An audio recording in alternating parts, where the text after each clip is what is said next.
Uno, dos, tres.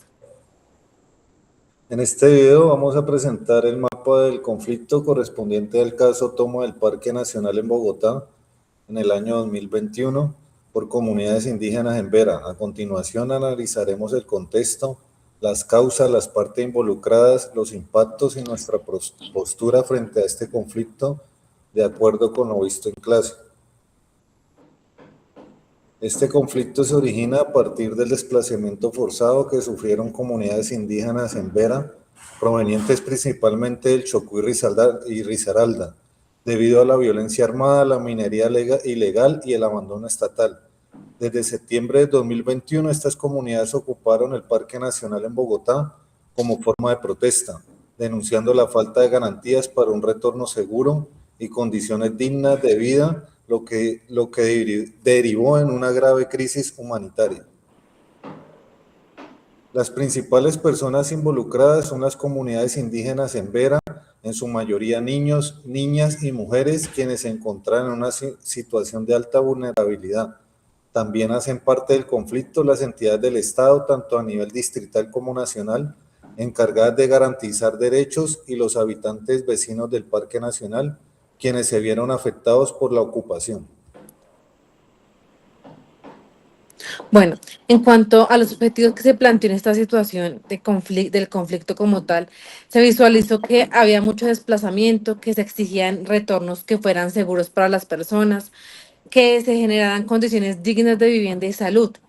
Todo esto generó que el Parque Nacional fue como visibilizar la grave situación del desplazamiento forzado que vivían las comunidades en Vera y poder exigir al Estado garantías reales para que sea un retorno seguro a sus territorios ancestrales, así como condiciones dignas de vivienda, salud y buena alimentación. En cuanto a las qué causas originaron esto, entonces se habla de violencia armada, de minería ilegal, de asesinato de los líderes sociales y de incumplimientos estatales. Entonces, entre las principales causas del conflicto son las que le nombré, igual la presencia de grupos ilegales de la minería ilegal también y muchos asesinatos de líderes sociales.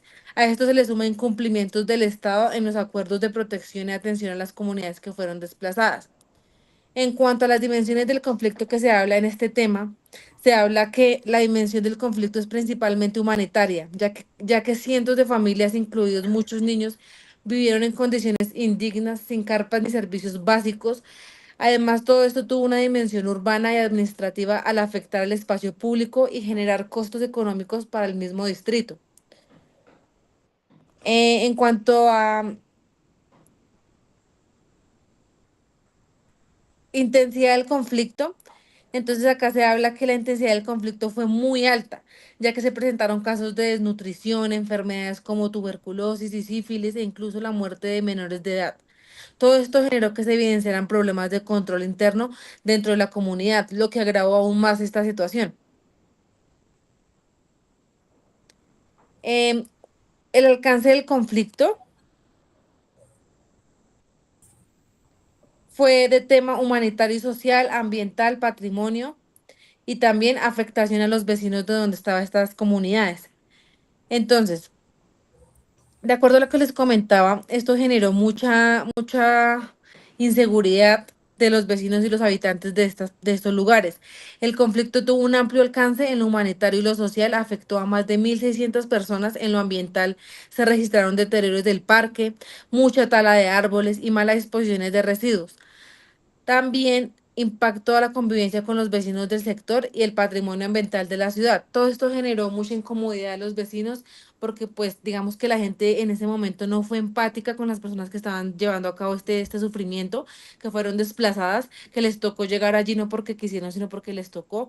Entonces la misma comunidad como que no era empática y pues empezaron a haber quejas, reclamos de toda la situación que se generó en su momento.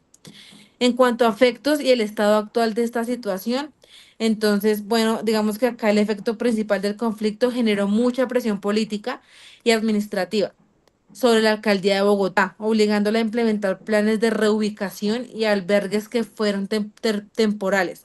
Actualmente se han registrado desalojos y retornos, pero el problema de fondo sigue, ya que no se han solucionado completamente las causas del desplazamiento.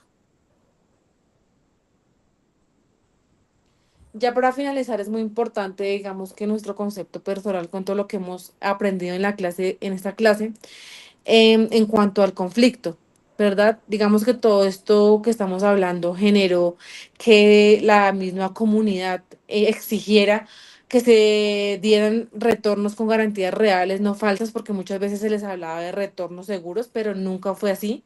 Entonces, pues ellos querían sus retornos que fueran reales como tal, que hubiera acompañamiento estatal continuo y que el enfoque diferencial indígena sí se viviera realmente, porque desde nuestro concepto personal como grupo se identificó que todo esto se puede llegar a solucionar si hay un enfoque integral y si hay un diálogo entre las comunidades y el pueblo y el mismo Estado para llegar a un acuerdo mutuo que genere un impacto en la sociedad. Todo esto que se respetando los derechos de los pueblos indígenas, se piensa que el Estado debe garantizar un retorno seguro con presencia institucional que sea permanente, un acceso a salud, a educación y protección del territorio, evitando que estas comunidades tengan que recurrir nuevamente a las protestas, a los problemas, al hacerse escuchar como a las malas, debido a que no se les hace un seguimiento y el Estado los abandona en este momento. Entonces, para finalizar, ese es nuestro concepto personal. Muchísimas gracias por la atención.